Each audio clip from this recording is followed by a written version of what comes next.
ہوئے اور کہنے لگی میرے والد نے آپ کو بلایا ہے تاکہ آپ کو اجرت دیں کیونکہ آپ نے ہمارے جانوروں کو پانی پلایا۔ پھر جب موسیٰ نے آ کر اس سے ملاقات کی اور سارا قصہ سنایا تو اس نے کہا ڈرو نہیں، تم نے ظالم قوم سے نجات پالی ہے۔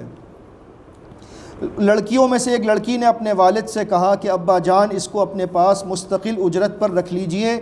کیونکہ جسے آپ اجرت پر رکھنا چاہتے ہیں وہ قوت والا بھی ہونا چاہیے اور امانت دار بھی۔ اس شخص میں یہ دونوں صفات ہمیں نظر آتی ہیں۔ پھر کہا اس نے موسیٰ سے میں نے ارادہ کیا ہے کہ تمہارا نکاح کر دوں اپنی ان 2 بیٹیوں میں سے ایک کے ساتھ، اس شرط پر کہ تم میرے پاس 8 سال تک مزدوری کرو گے، بکریاں چراؤ گے، اور اگر تم 10 سال تک یہ کام کرو تو تمہاری مرضی ہے، میں تم پر سختی نہیں کرنا چاہتا، میں تمہیں اپنے گھر میں رکھنا چاہتا ہوں، اپنی بیٹی تمہیں دینا چاہتا ہوں، لیکن میری شرط یہی ہے، اگر اللہ نے چاہا تو تم مجھے نیک لوگوں میں سے پاؤ گے۔ پھر کہا کہ یہ میرے اور تمہارے درمیان معاہدہ ہو گیا، ان دونوں میں سے جو بھی مدت میں پوری کرنا چاہوں تو میری مرضی ہوگی، 8 سال یا 10 سال، مجھ پر کوئی زبردستی نہیں کی جائے گی، اور اللہ ہمارا نگران ہے اس بات پر جو ہم کر رہے ہیں۔ پھر جب وہ مدت پوری ہوئی اور موسیٰ اپنے گھر والوں کو لے کر وہاں سے چلا تو اس نے طور کی دائیں جانب آگ کو دیکھا، اپنے گھر والوں سے کہا یہاں ٹھہرو، مجھے آگ نظر آتی ہے، میں جاتا ہوں وہاں سے کوئی خبر لے آؤں یا پھر کوئی آگ کا انگارہ لے آؤں تاکہ تم سردی کی رات میں تاپ لو۔ پھر جب موسیٰ آگ کے پاس آیا، آواز آئی اے موسیٰ بے شک میں اللہ رب العالمین ہوں، اور تم اپنے عصا کو زمین پر ڈال دو۔ پھر جب اس نے دیکھا عصا کو حرکت کرتے ہوئے گویا کہ وہ زندہ ہے اور دوڑ رہا ہے سانپ، تو وہ پیٹھ پھیر کر بھاگا اور واپس پلٹ کر بھی نہ دیکھا۔ اللہ نے فرمایا اے موسیٰ سامنے آؤ، ڈرو نہیں، تم ان لوگوں میں سے ہو جنہیں امن دیا گیا ہے۔ اپنے ہاتھ کو گریبان میں ڈالو، وہ سفید ہو کر چمکدار نکلے گا بغیر بیماری کے، اور اپنی طرف اپنا بازو خوف سے بچنے کے لیے کر لینا۔ یہ 2 نشانیاں ہم نے تمہیں دی ہیں فرعون اور اس کے سرداروں کی طرف بھیجنے کے لیے، وہ بڑے ہی فاسق لوگ ہیں۔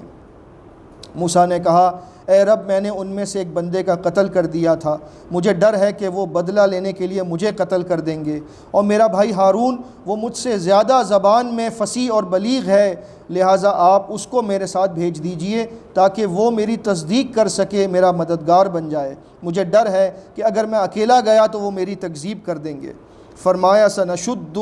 عضدک بأخیک، ہم ان قریب تیرے بھائی کے ذریعے تیرے بازو کو مضبوط کر دیں گے، اور تم لوگوں کے لیے ہم عطا کریں گے ایسا غلبہ کہ وہ فرعونی تم تک پہنچ بھی نہ سکیں گے، ہم اپنی آیات کے ساتھ اپنی نشانیوں کے ساتھ تمہیں بھیجیں گے، لہٰذا تم ہماری نشانیوں کے ساتھ تم اور تمہارے پیروکار ہی غالب رہیں گے۔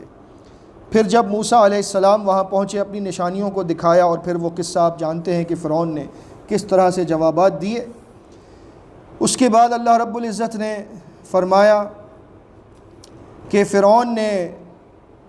کہا اپنے سرداروں سے کہ دیکھو میں نہیں سمجھتا کہ موسیٰ سچ کہتا ہے، میں تو تمہارے لیے سوائے اپنی ذات کے کسی کو الہ نہیں سمجھتا۔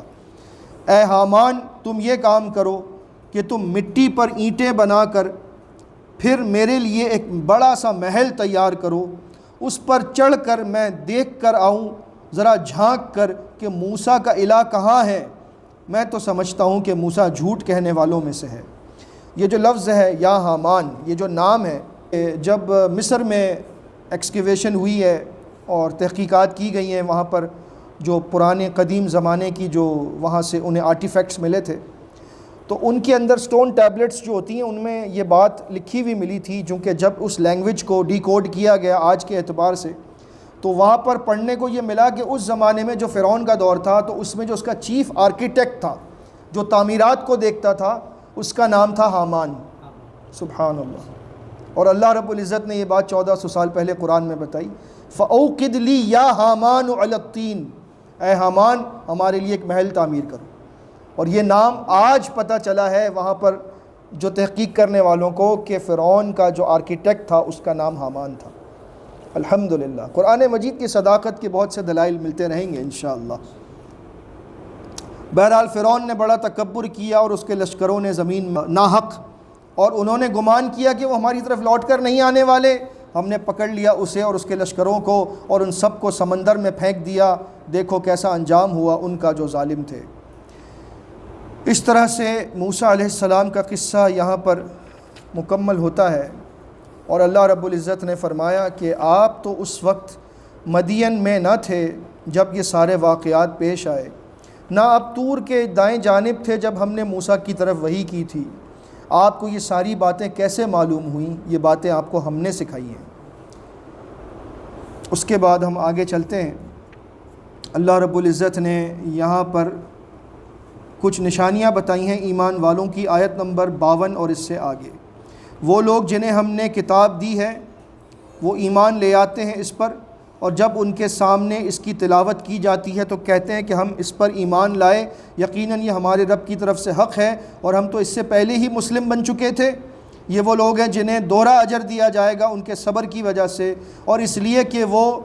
برائی کو بھلائی سے دور کیا کرتے تھے اور خرچ کرتے تھے اس مال میں سے جو ہم نے انہیں دیا ہے۔ یہاں پر اشارہ ان اہل کتاب کی طرف ہے کہ جو اپنے نبی کو بھی مانتے ہیں اور نبی کریم صلی اللہ علیہ وسلم پر بھی ایمان لاتے ہیں، کیونکہ صحیح بخاری کی حدیث ہے کہ ثلاثۃ لہم اجران، 3 قسم کے لوگوں کا دوہرا اجر ہے۔ ان میں سے ایک آدمی وہ ہے رجل من اہل الکتاب آمن برسولہ، اہل کتاب میں سے وہ آدمی جو اپنے رسول پر ایمان لایا، وہ آمن بمحمد صلی اللہ علیہ وسلم، اور وہ محمد صلی اللہ علیہ وسلم پر بھی ایمان لایا اور اس نے کلمہ پڑھ لیا، تو اس کے ہر عمل میں اس کو دوہرا اجر ملے گا۔ ہمیں ایک اجر ملے گا، اس کو دوہرا اجر ملے گا، کیونکہ اس نے وہ کام کیا جو بہت کم لوگوں نے کیا اہل کتاب میں سے، کہ وہ ایمان لے آیا۔